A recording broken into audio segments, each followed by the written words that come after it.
Okay, so today I'm going to do a quick overview and my initial thoughts on the newly launched Polar Vantage V2 watch.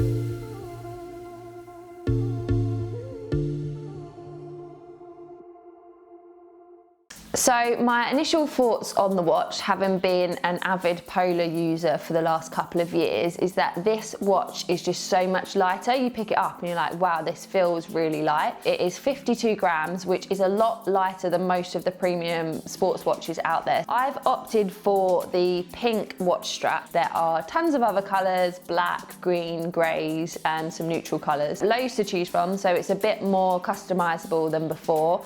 I've also gone for the more black coloured watch, but there is also a silvery grey colour as well. So you now can customise the watch face, so you can select what this bit here looks like, and there are, I believe, 8 different watch faces you can choose. So you can have more of an analog, a digital, or one that kind of is actually telling you how much training or performance or fatigue you have, all on your watch screen. So who doesn't like to have a bit more of their personality and choices in the things that they wear? Yeah, so obviously I'm an endurance athlete training upwards of 30 hours per week, so I need a watch with good battery life. It's actually got 40 hours of continuous training battery life. So if you were to go and do an ultra run or a really long bike ride or an Ironman, for example, you know this watch is going to last for the whole day. In between that, it does have like power save modes as well, so if you're not using it continuously, it can last for up to 100 hours of battery life, so a lot more improved than the previous models, which is a big tick for me as an endurance athlete. Yeah, so as with the previous models of the Polar watches, it has got the built-in wrist-based heart rate. I've actually found before to have problems with this, and I've never really agreed with what the heart rate is saying,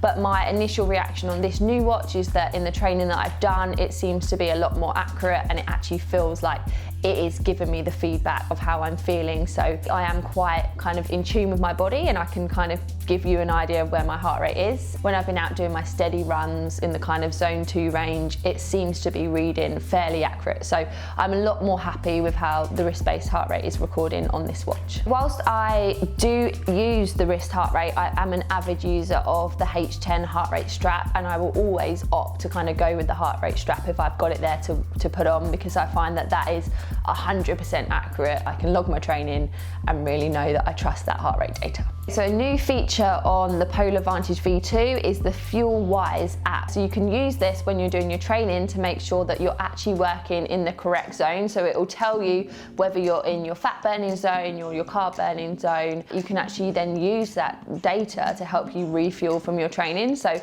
it's really, really useful as any kind of athlete, but especially as an endurance athlete. A lot of my training, I'm trying to work in that fat burning zone because I want to be able to be super efficient at burning fat for a long amount of time. So this will be a really useful feature that I will definitely use in a lot of my training sessions. So another thing that Polar have brought in with this watch is a route guidance and hill splitter. So basically when you're training outside, it can split down segments for you. So if you were doing hill reps as a session, for example, it can break down the hill and kind of tell you where to ease back, where to push, and maybe how to hit the same time for each rep. If you plot a route, it will kind of tell you how to follow that route when you're out for a run or a ride. So again, really useful for navigation. The GPS is a lot vastly improved as well.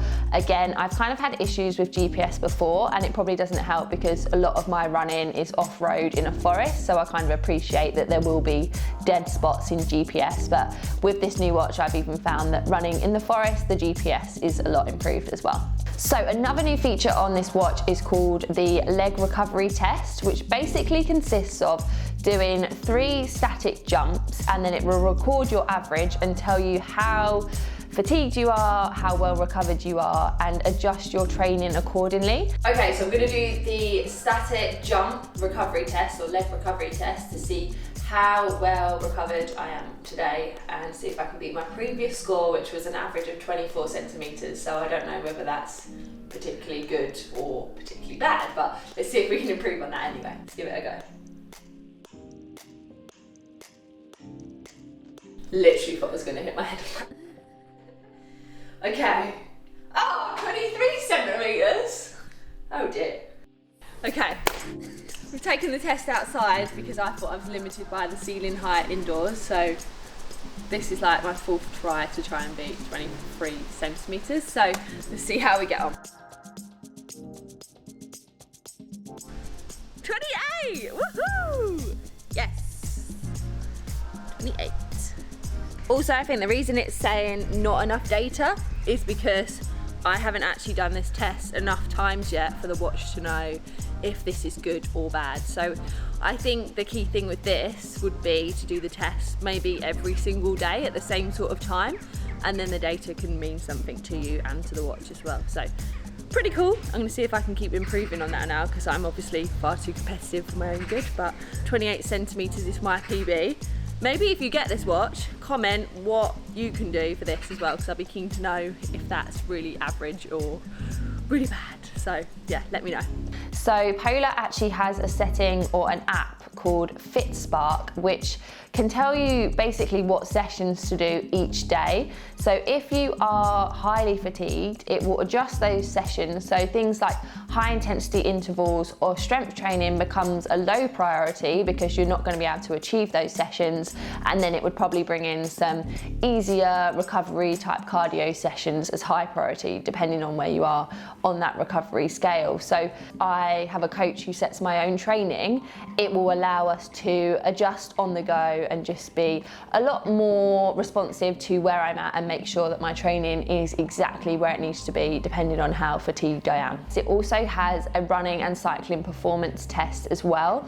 On the running one, there are two different tests. One of them is a maximal test and one of them is a submaximal test, and basically you just follow the instructions on the Polar watch, and from this it can give you an estimated VO2 max, max heart rate, max aerobic power, and then it can tailor your training program according to that, or allow you to set your zones from that data. So really, really important, whether you're an elite athlete or whether you're starting out. All of this stuff will really help you tailor your training to make it more specific to you.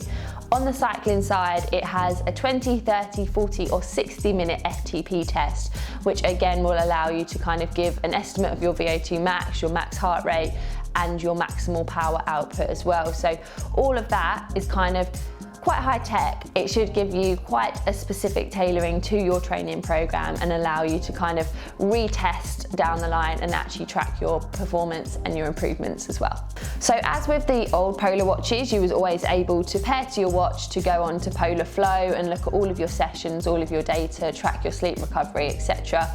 We now have a new feature on this Polar watch where you can actually control your music. So if you're out training and you've got your phone in your pocket, you can actually control the volume from the watch. You can skip tracks if you're like, I don't want this one. So it's nice to know that I haven't got to get my phone out of my pocket and actually change tracks. You can also see notifications on there as well. So sometimes I like to put my phone on airplane mode when I'm out training so that no one can get hold of me. But yeah, again, a big tick from me. I'm really pleased with this new watch and I'm looking forward to put it through its paces in a lot more training. I've been using this watch for about 2 weeks now, so I've been able to give it a good test. I'm definitely happy with it and it's a big improvement from the Polar Vantage V.